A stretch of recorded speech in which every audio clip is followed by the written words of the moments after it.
Hola a todos. Esta noche descendemos juntos a una historia envuelta en lluvia, fe y silencio. Imaginen esto: un convento olvidado en las montañas de Cantabria, su campanario apenas visible entre las cortinas de una tormenta de junio. 6 mujeres, entregadas y tranquilas, desaparecen mientras los relámpagos desgarran el cielo y el viento aúlla como si quisiera advertirnos. No quedaron huellas, no se oyeron gritos, solo la piedra fría del altar y la puerta de la capilla oscilando hacia la nada. Así que, antes de que te acomodes, tómate un momento para dar like al video y suscribirte, pero solo si realmente disfrutas lo que hago aquí. Y dime en los comentarios, ¿desde dónde me escuchas? ¿Y qué hora es ahí donde estás? Ahora, apaga las luces. Tal vez enciende un ventilador para ese zumbido suave de fondo. Y vamos entrando, poco a poco, en el viaje de esta noche. La lluvia caía como agujas de cristal sobre el tejado oxidado del convento de San Ángel. Ubicado en lo alto de las colinas cántabras, a más de 1000 metros sobre el nivel del mar, este viejo monasterio de piedra había resistido siglos de guerras, inviernos y abandono. Pero aquella noche, algo se sentía distinto. No era solo humedad, era un peso en el aire. Algo no encajaba. Sor Pilar se asomó por la ventana del pasillo central. Afuera, los árboles se doblaban como si rezaran al viento. Tenía los dedos tensos, apretando un rosario con cuentas agrietadas. La niebla cubría todo, y dentro del convento, la capilla apenas respiraba con la última vela encendida. Aquella noche estaban solas, 6 religiosas. Las demás habían salido a retiros o misiones. Ellas, las que se quedaron, formaban un grupo extraño y hermoso. Sor Pilar, la mayor y la guía espiritual. Sor Lucía, joven, rebelde y llena de preguntas. Sor Inés, que escribía cartas a alguien que ya no existía. Sor Carmen, ciega desde niña, pero con oído agudo.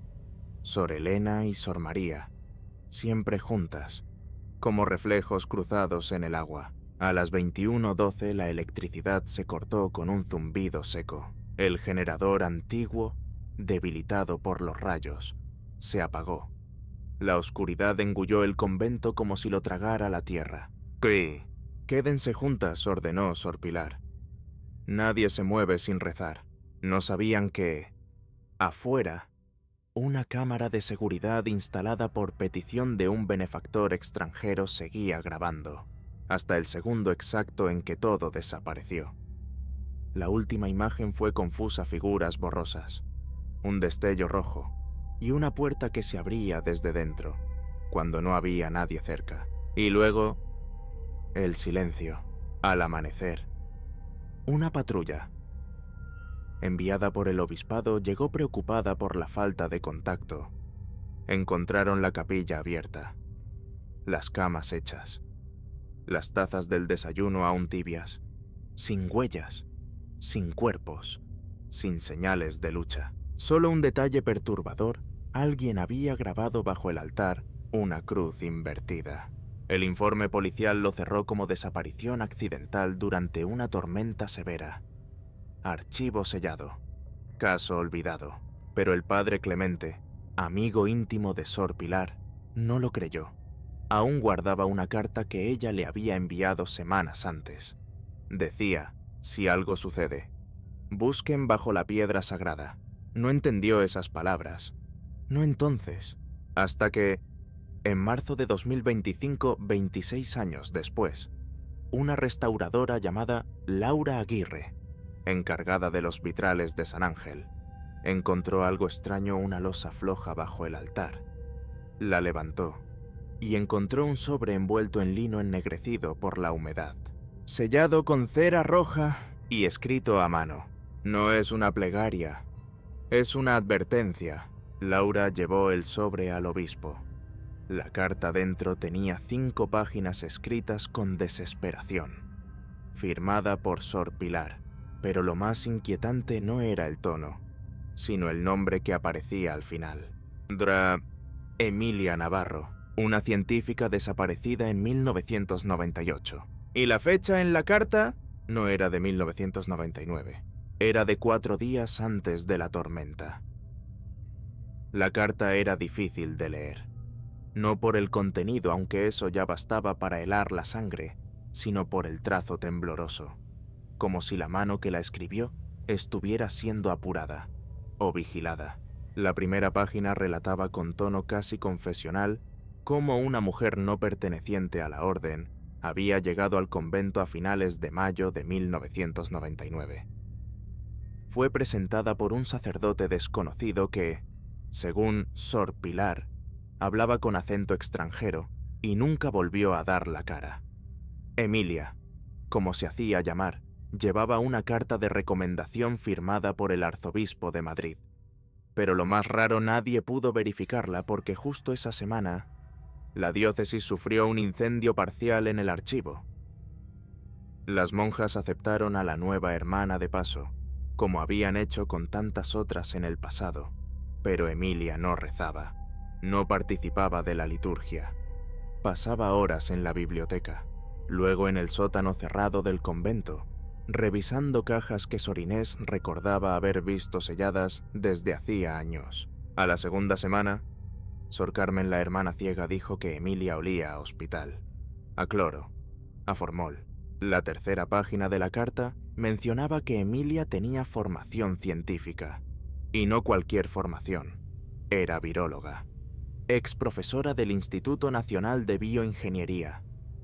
Había trabajado en Sevilla, en Zaragoza, y en colaboración con el ejército, pero había desaparecido del radar en 1998 tras rechazar un proyecto confidencial.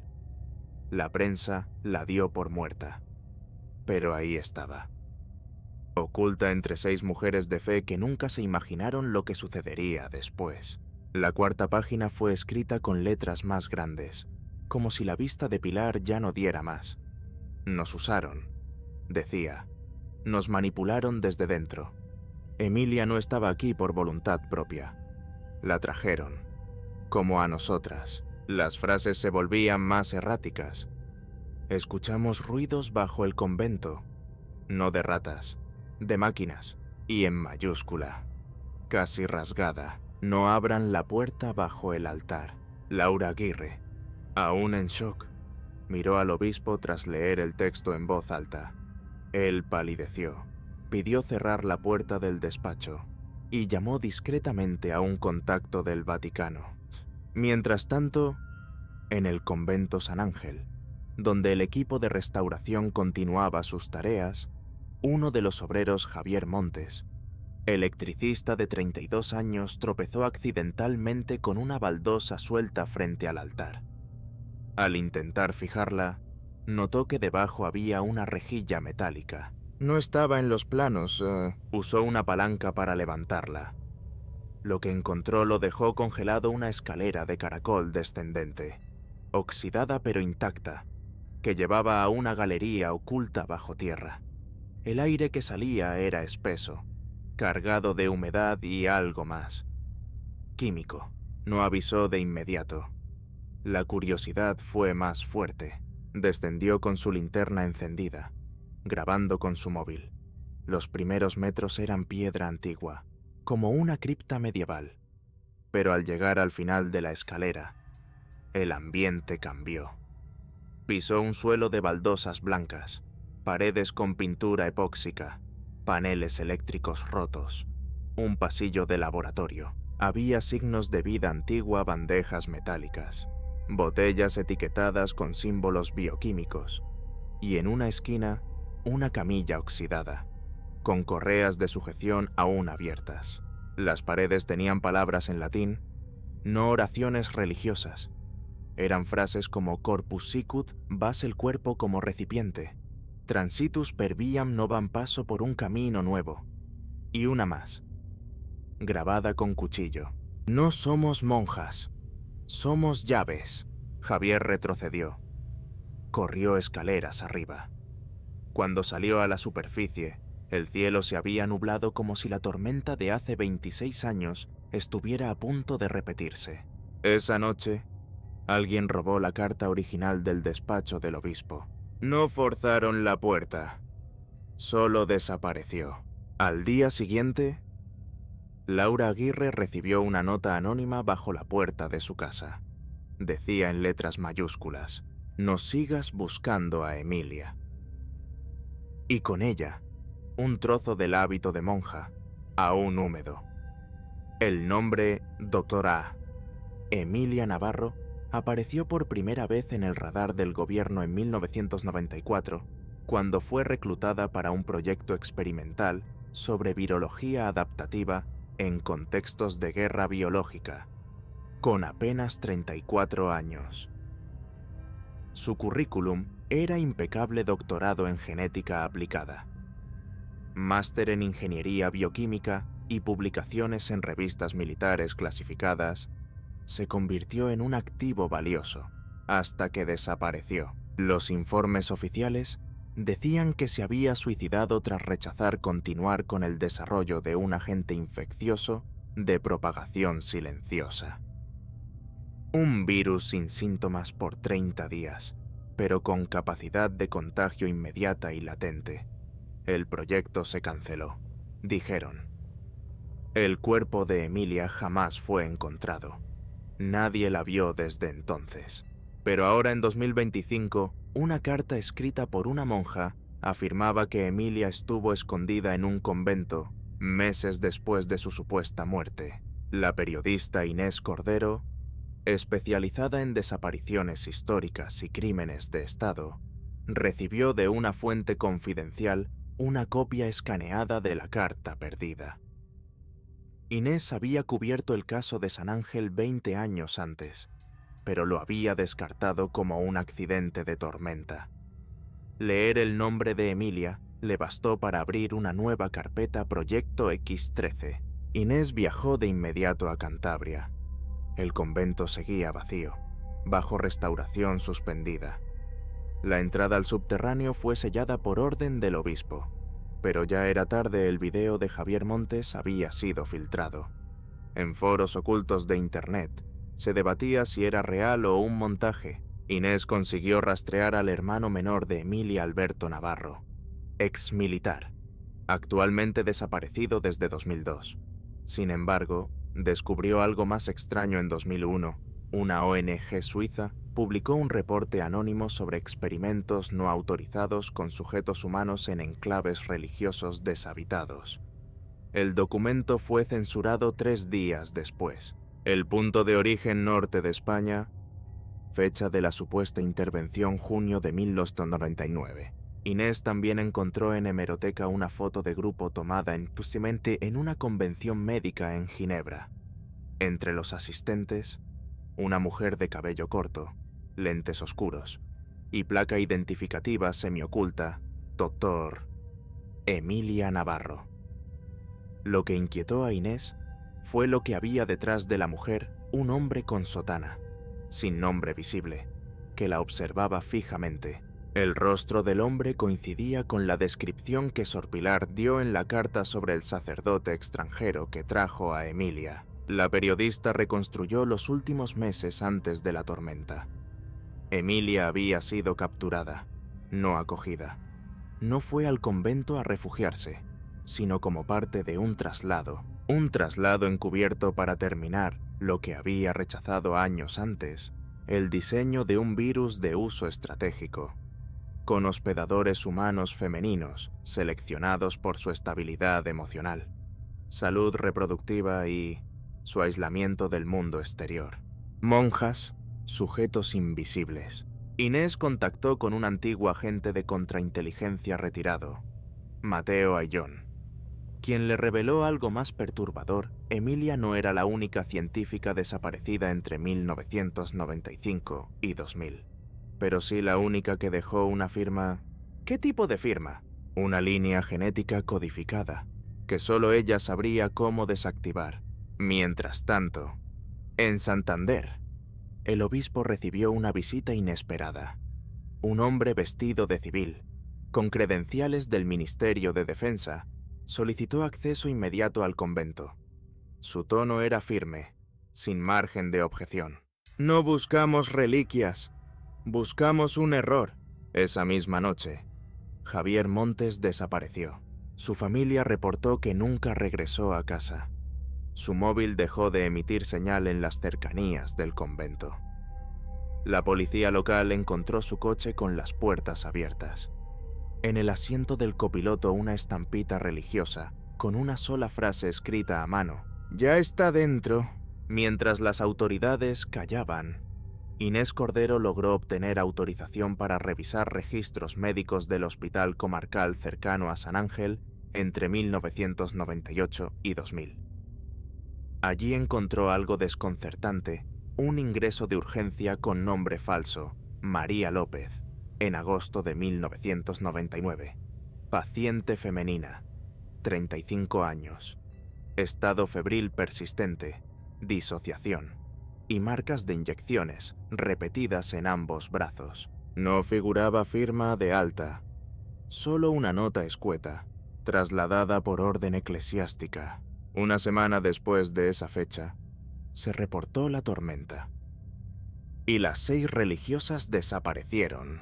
Pero, si María López era Emilia Navarro, entonces no todas las monjas se habían ido al mismo tiempo. Una había intentado escapar, y alguien la detuvo. El sótano bajo el convento San Ángel no había sido diseñado para almacenar cálices ni manuscritos antiguos. No era una cripta, ni un almacén de reliquias. En algún momento de los años 80, tal vez antes, alguien había construido ahí abajo un entorno estéril, clínico, sin ventanas, con paredes reforzadas y drenajes industriales en el suelo.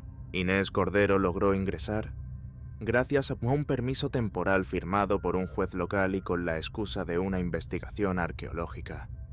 Le bastaron 10 minutos en ese subsuelo para entender que aquello no era un simple búnker. Era un laboratorio, uno secreto, uno que nunca debería haber existido. Había cables cortados, estanterías corroídas, pantallas cubiertas de moho.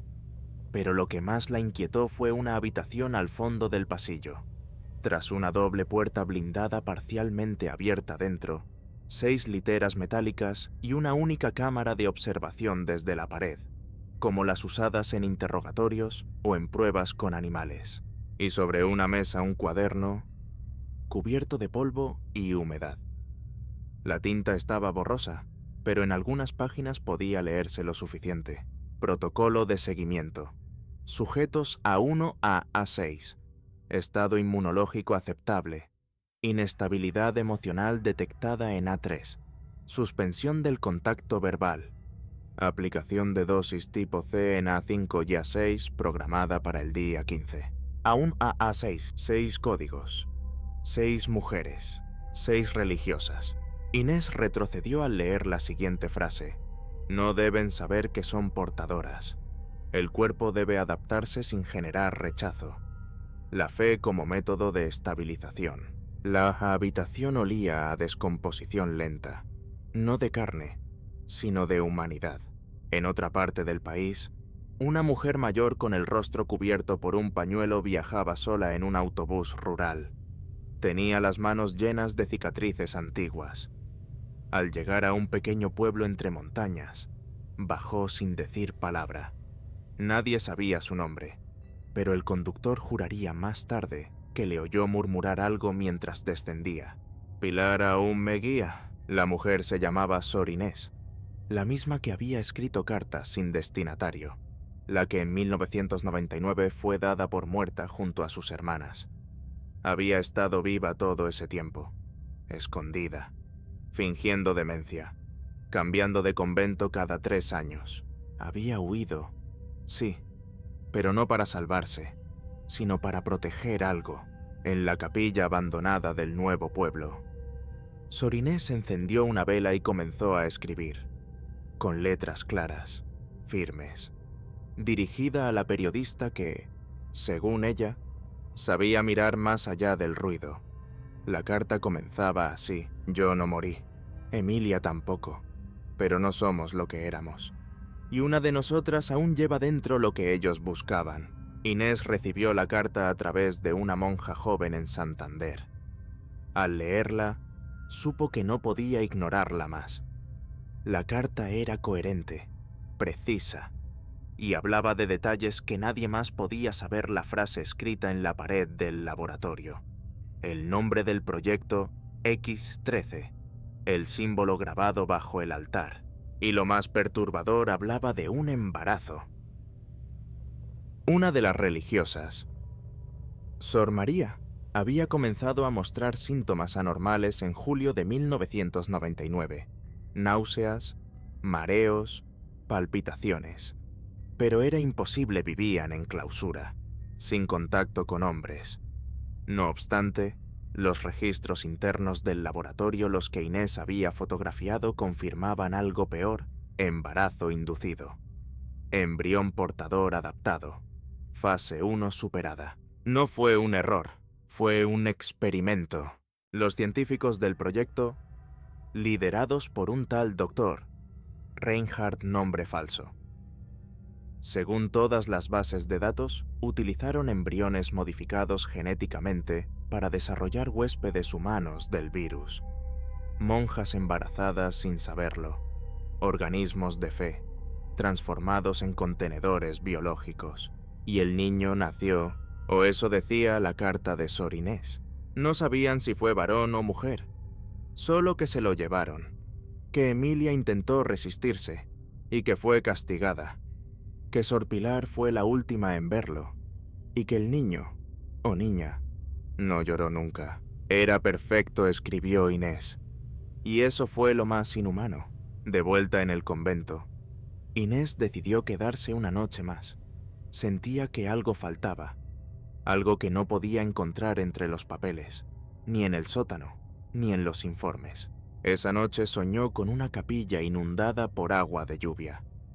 En el altar, 6 velas apagadas, y en el centro, una niña de ojos negros, observándola en silencio. Despertó empapada en sudor, pero no estaba sola. Alguien había dejado una foto junto a su cama, antigua, en blanco y negro. En ella 6 monjas sonrientes y una mujer más joven, sin hábito, de pie al fondo. Emilia, y en el reverso, una frase escrita con tinta roja: ella aún vive, y el niño también. El nombre del virus nunca fue revelado al público. En los documentos internos, solo aparecía como X13. Pero para los que trabajaron en él o contra él, el apodo era más inquietante: el silencioso. Porque no dolía, no quemaba, no dejaba erupciones, ni fiebre, ni sangre. Solo se instalaba, como una sombra en el cuerpo. Se anclaba al sistema nervioso y, durante semanas, no hacía nada visible, sin síntomas, sin alarma, pero se replicaba. Se adhería al ADN, esperaba, y luego, con un simple desencadenante, una proteína específica, una descarga eléctrica, una hormona artificial, se activaba. No para matar, sino para transmitirse. Inés Cordero reunió todo lo que tenía y lo presentó en una reunión informal con una exmiembro del Comité de Ética Médica Internacional. Se llamaba Margot Lemoine. Había trabajado con Emilia Navarro en 1995 y la creía muerta desde hacía décadas. Al ver las pruebas, las notas de laboratorio y la carta de Sor Inés, se quedó en silencio por varios minutos. No era un arma, murmuró al final, era una llave. Y ahora sabemos que hay una cerradura. Margot explicó lo que significaba el huésped adaptado. Un ser humano diseñado para portar una estructura biológica modificada, en este caso, un virus sin desarrollar enfermedad, pero capaz de activarlo en otros.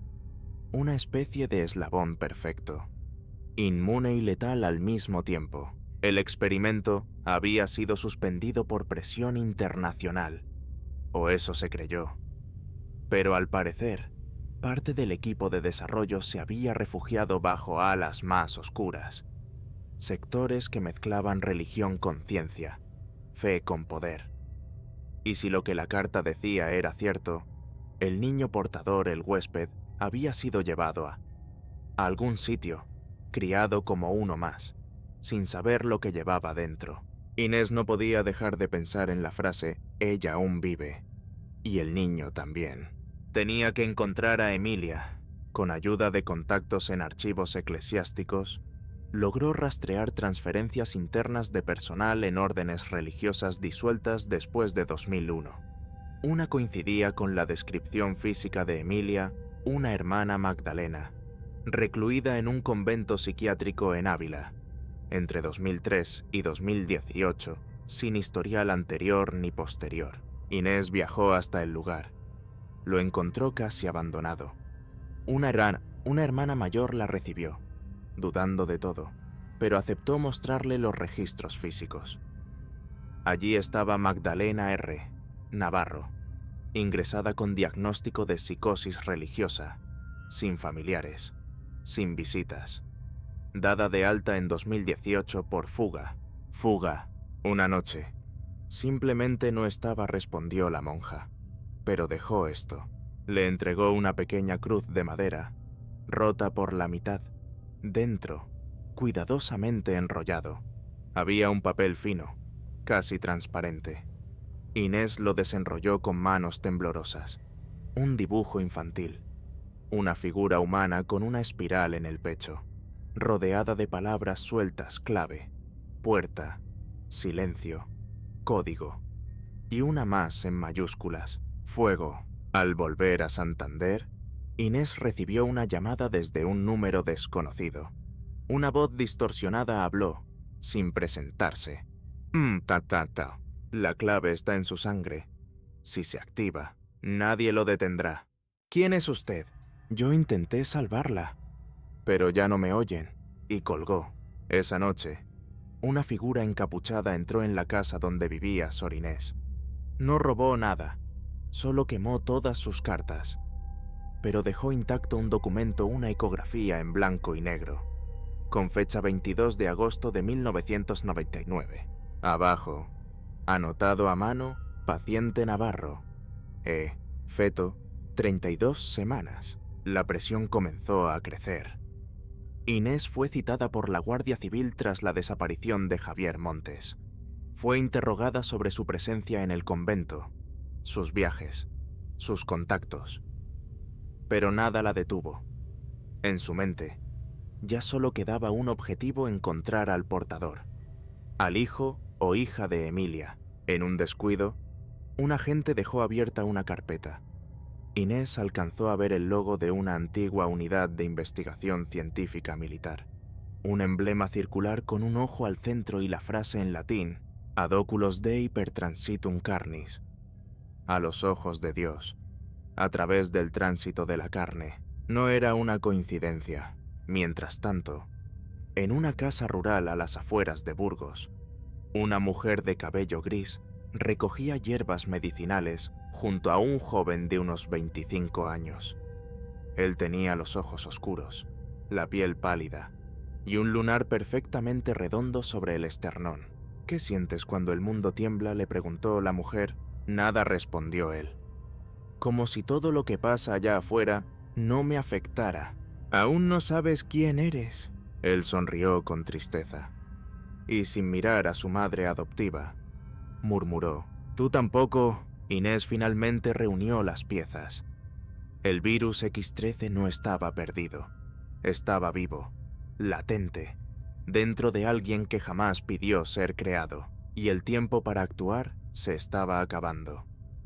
Cuando Inés cruzó el umbral del archivo militar subterráneo en Toledo, lo hizo como quien entra en una iglesia profanada.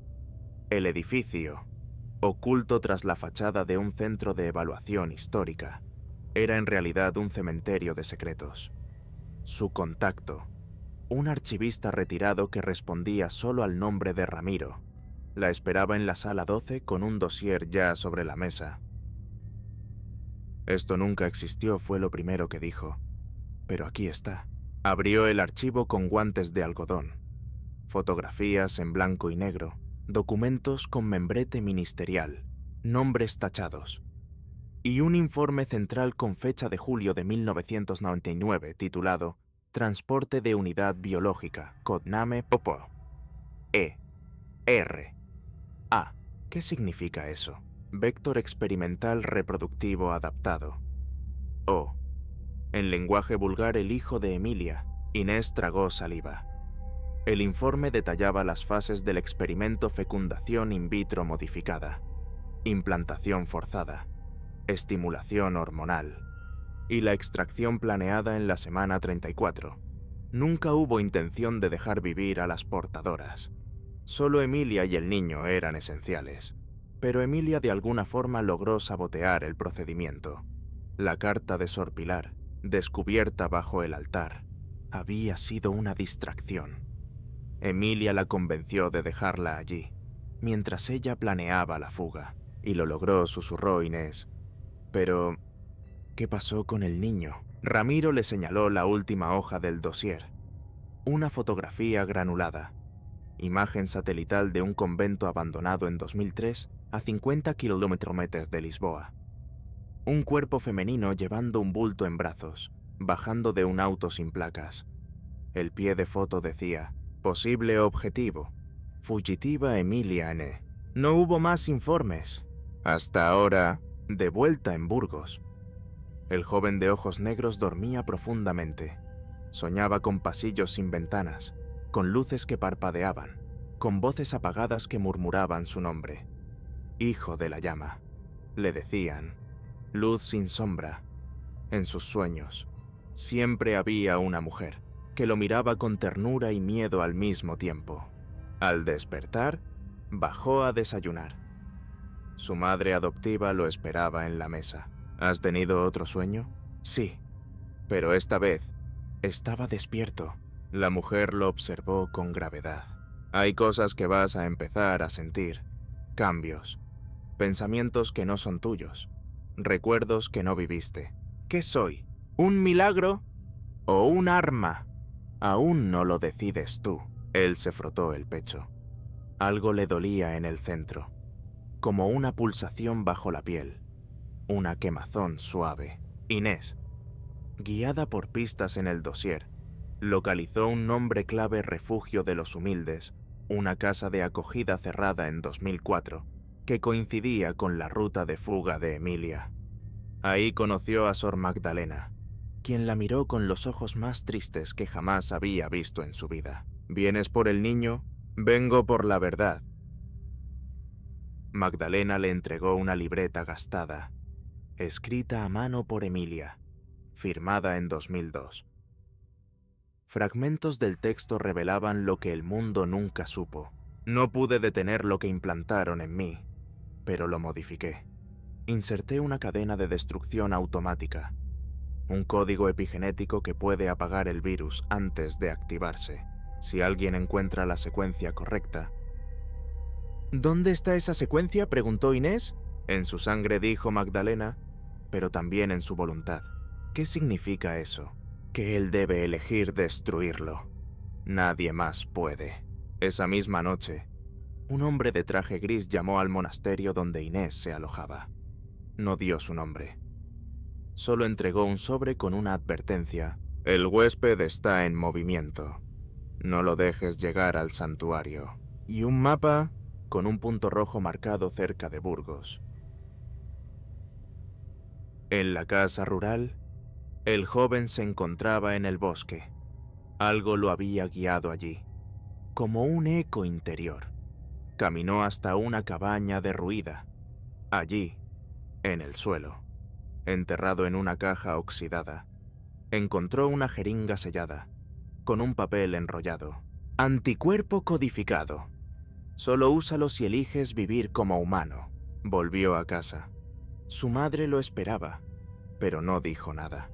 Solo encendió una vela y le reveló su nombre real. ¿Te llamas Elías? Y tú decides si eso será humano o santo. Inés llegó a Burgos al amanecer y supo que ya no estaba escribiendo un reportaje, estaba corriendo contra el reloj.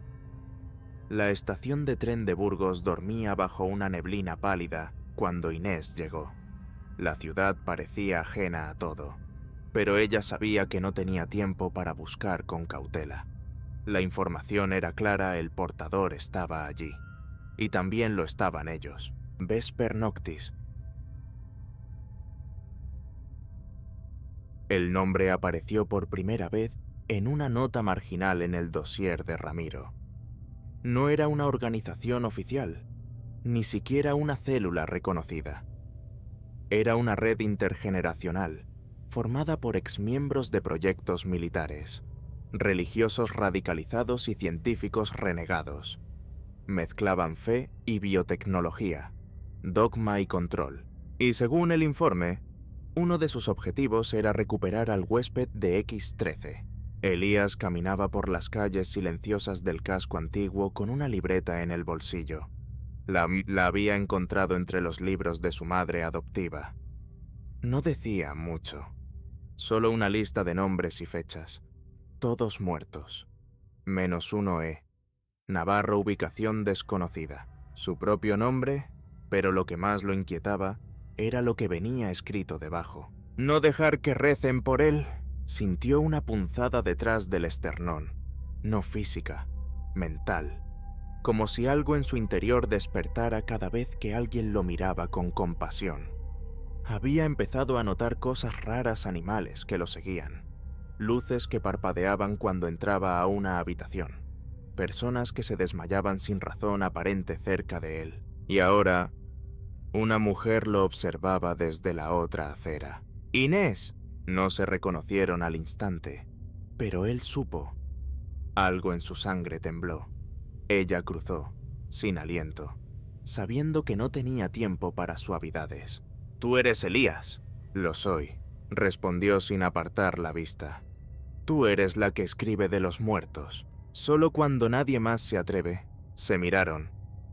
Por primera vez, sin intermediarios. Él era más joven de lo que esperaba, pero también más contenido, como si algo en él estuviera sellado bajo 10 capas de carne. Ella sacó una foto. ¿La reconoces? Emilia. Sonriendo, con las manos cubiertas de tierra. Una imagen tomada por Sor Inés en 2001 antes de desaparecer. Él la tomó con dedos lentos. No lloró, no tembló, solo susurró.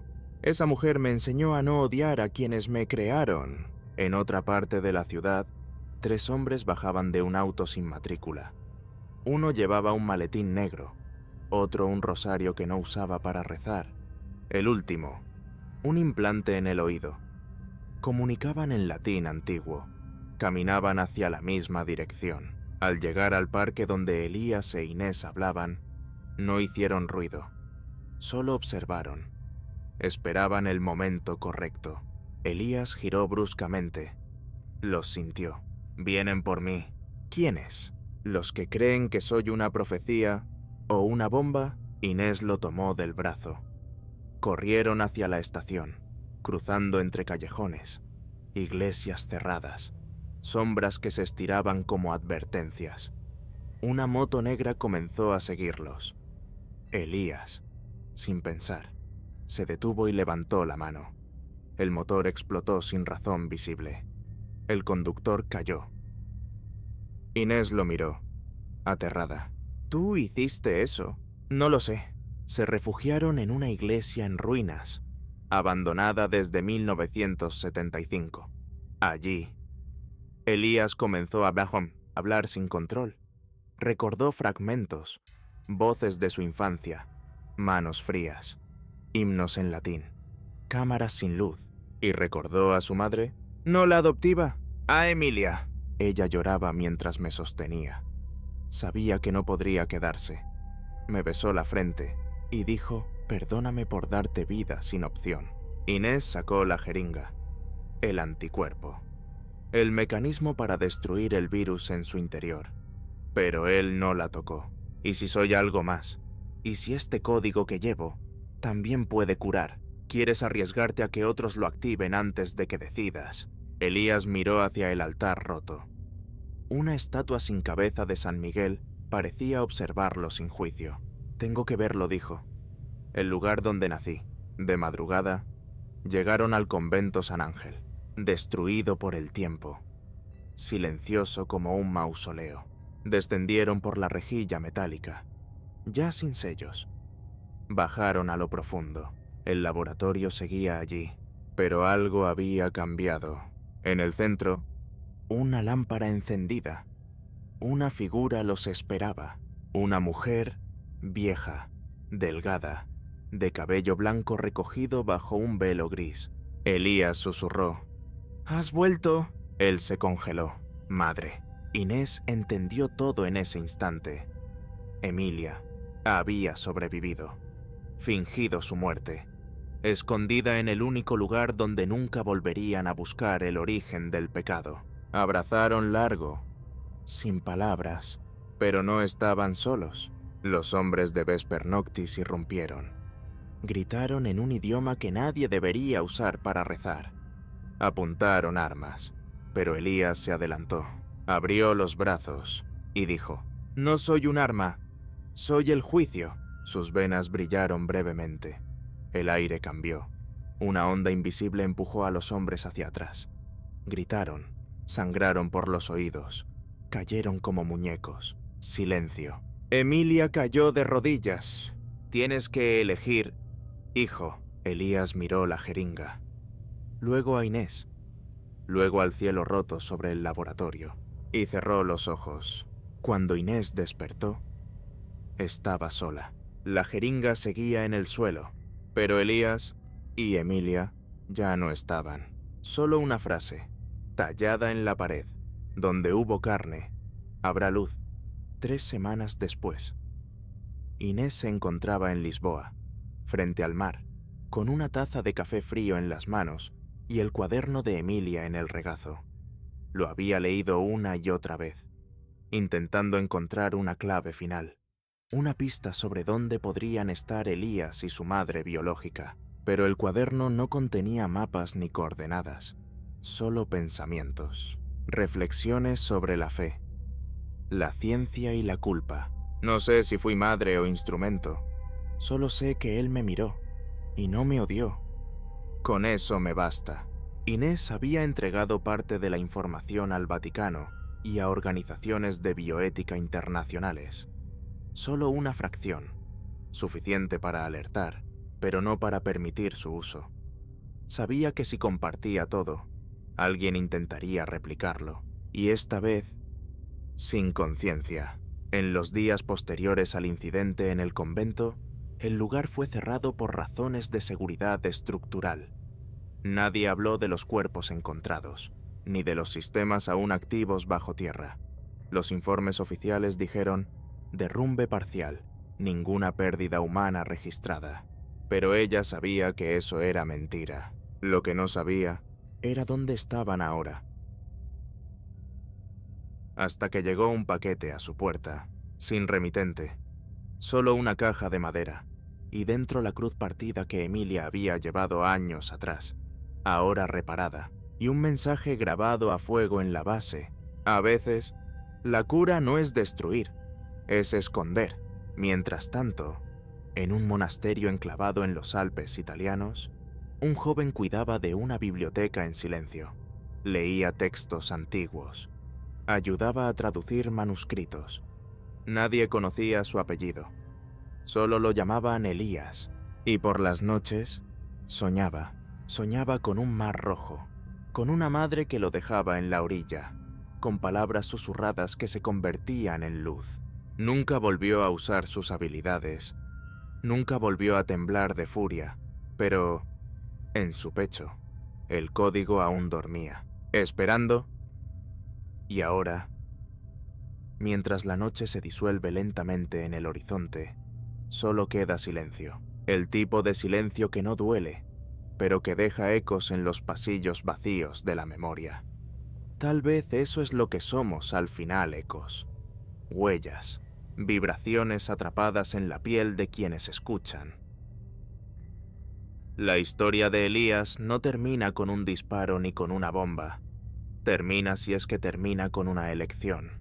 La más humana de todas, la de no usar el poder. Aunque se tenga, piensa en eso mientras miras las sombras de tu cuarto. Tal vez esta noche sueñes con un convento entre la niebla, con un laboratorio enterrado bajo siglos de fe, con una madre que no quiso ser diosa, y con un hijo que decidió no ser castigo. El silencio de Elías no es cobardía, es contención. Es lo que pasa cuando alguien nace para la guerra y escoge la paz. Si has llegado hasta aquí, gracias por estar. Gracias por abrir la puerta. Y si alguna vez encuentras una carta bajo un altar, no la ignores. Quizás no sea una plegaria, quizás sea una advertencia. Ahora, apaga la luz, cierra los ojos. Y deja que el mundo duerma, por esta noche, sin virus ni profecías, solo sueños.